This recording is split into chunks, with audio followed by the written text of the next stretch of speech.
श्रुतीनां मूर्धानो दधति तव यौ शेखरतया ममाप्येतौ मातः शिरसि दयया धेहि चरणौ ययोः पाद्यं पाथः पशुपतिजटाजूटतटिनी ययोर्लाक्षालक्ष्मीः अरुण हरिचूडामणिरुचिः।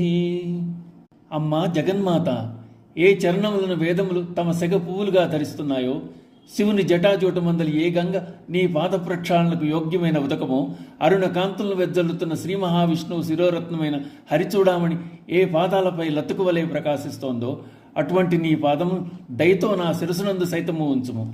ప్రస్తుత 84వ శ్లోకమునందు శంకరులు జగన్మాత యొక్క చరణద్వంద్వముల యొక్క మహిమను వర్ణన చేస్తున్నారు. అమ్మవారి పాదాలను ఇక్కడి నుంచి 8 శ్లోకాల్లో ప్రస్తుతిస్తున్నారు. వేదములకు శిరస్సులు ఉపనిషత్తులు. అమ్మా, నీ దివ్యమైన పాదములు శృతీనా మూర్ధాన దధతి, వేదముల యొక్క తల్లపై ఉన్నాయి. వేదములు 4 స్త్రీమూర్తుల రూపాలను ధరించి నీ పాదాలను సెగలో పువ్వులుగా ధరిస్తున్నాయి, నీకు నమస్కరిస్తున్నాయి. శృతి సీమంత సింధూరీకృత పాదాబ్జధూళిక అన్నారు వసిన్యాది వాగ్దేవతలు. అమ్మవారి పాదాలు పరమపదాలు. అందుకే శంకరులు అమ్మను అభ్యర్థిస్తున్నారు. అమ్మ, వేదముల తలలపై ప్రకాశిస్తున్న నీ దివ్య పాదములను దయయా దేహి చరణవు, దయతో నా తలపై ఉంచమ్మా అని. అవి సహస్రార కమలంలో ప్రకాశించే దివ్య చరణాలు. ఆ దివ్యమైన పాదములకు పాద్యములు శివుని తలపై ఉన్న గంగ. అమ్మవారు శివానాథ్య, శివుని చేత ఆరాధింపబడే తల్లి. అమ్మవారిని అనునయించడానికి శివుడు అమ్మ పాదాలను స్పృశించబోయాడు. వెంటనే అమ్మ పాదాలను వెనక్కి లాక్కుంది. శివుడు తన ప్రయత్నంలో భాగంగా అమ్మకు నమస్కరించాడు.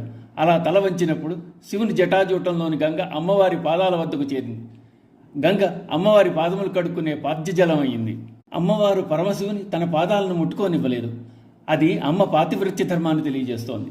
పార్వతీ పరమేశ్వరులిద్దరూ నిజతప ఫలాభ్యాం, ఒకరి కోసం ఒకరు తపస్సు చేసుకున్నవారు. విష్ణుమూర్తి కూడా అమ్మవారిని ఆరాధిస్తున్నాడు. విష్ణుమూర్తి కిరీటం పైనున్నటువంటి అరుణమండల యొక్క కాంతి అమ్మవారి పాదాలకు పారాణి అయింది. అలా విష్ణుమూర్తి తలపై ఉన్న కిరీటానికి తాపబడిన మండల యొక్క ఎర్రని కాంతి అమ్మవారి పాదాలపై అలదినట్లుగా ఉంది. అమ్మవారు హరి బ్రహ్మేంద్ర సేవిత. బ్రహ్మ 4 తల్లు 4 వేద స్వరూపాలు. వేదముల శిలంపై ఉన్న పాదముల అమ్మవి కనుక బ్రహ్మను ప్రత్యేకం చెప్పలేదు. బ్రహ్మ ఆ పాదాలను తల తాకించి నమస్కరిస్తున్నాడు. సృష్టి స్థితి లయకర్తలు అమ్మను ఆరాధిస్తున్నారు. అమ్మవారు శక్తి స్వరూపిణి. అందుచేత అమ్మవారి పాదములు త్రిమూర్తుల చేత వందనీయమవుతున్నాయి. అవి సర్వులకు ఆశ్రయములు. ఆ పాదముల వల్లనే సర్వ జగత్తు వెలిగిపోతోంది. సర్వ జీవకోటికి ఆలంబనములు ఆ పాదద్వయం. శ్రీ మాత్రే నమః.